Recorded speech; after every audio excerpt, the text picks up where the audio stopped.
ห้านคำสีดาลาดสวงภูมิใจเสนอโครงการมอบโซ่คืนกำไรให้ลูกค้าครั้งที่ 4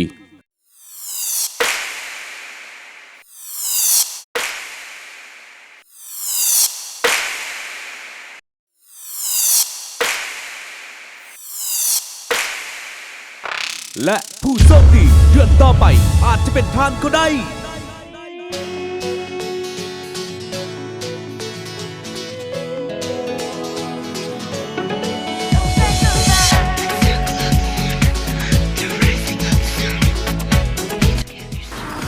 สวัสดีพบกับข้าพเจ้าลิขิตดาวมณีจันทร์พบกันเช่นเคยอยู่ที่นี่ห้านคำสีดาลาดสวงออกจากลิฟต์มาแล้วงวกเบื้องขวามือซึ่งว่ามื้อนี้อยู่กับข้าพเจ้าแล้วยังอยู่กันกับโครงการมอบโซ่คืนกำไรให้แก่ลูกค้าปีที่ 4ซึ่งว่าปีนี้จากใจจริงจากเจ้าของห้านอยากมอบให้กับลูกค้า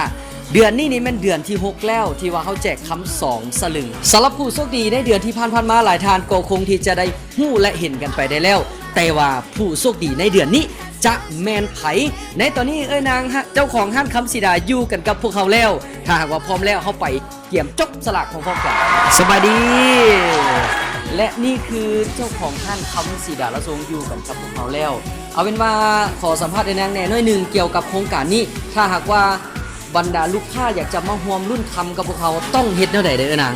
ง่ายๆเนาะเพียงจะซื้อคำครบ2 ล้านขึ้นไปจะได้รับคูปอง1 ใบแล้วก็เขียนเพียงจะเขียนซื้อที่อยู่เบอร์โทรลงในกล่องและทางงานนั้นห้านเขาจะเป็นผู้จับสลากขึ้นมา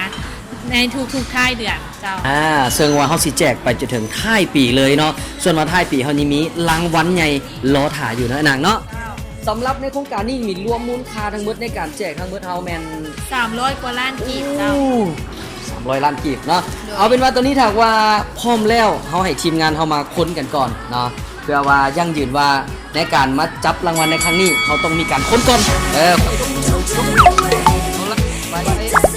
มาลุ้นกันเบิ่งว่าคำ2 สลึงในท้ายเดือน6นี้จะแม่นทานใดให้นางจับมา1 ใบเลยและนี่ก็คือผู้โชคดีได้รับคำ2 สลึงจากท่านคำสีดาและสมเงินนางอ่านเลยนะเราได้แก่ทานนางจันทลีนามสกุลพานุวงศ์เนาะบ้านแสนดินเมืองนาไซทองน้ำเบอร์โทรศัพท์28212จำเนาะ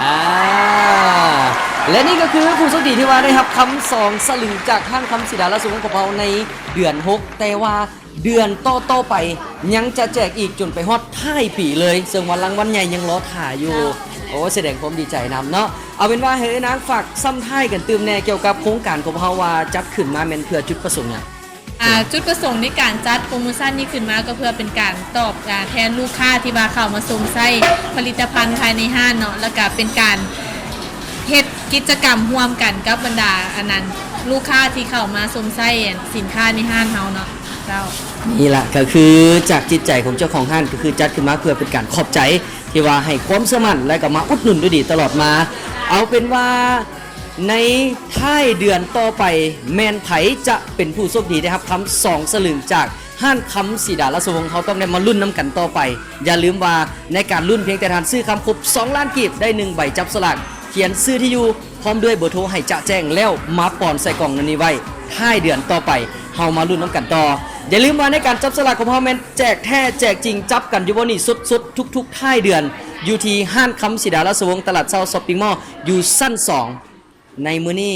หมดนาทีของข้าพเจ้าแล้วเอาเป็นว่าในท้ายเดือนต่อไปเราจะคอยกลับมาพอกันได้ไหมลากันไปก่อนสบายดี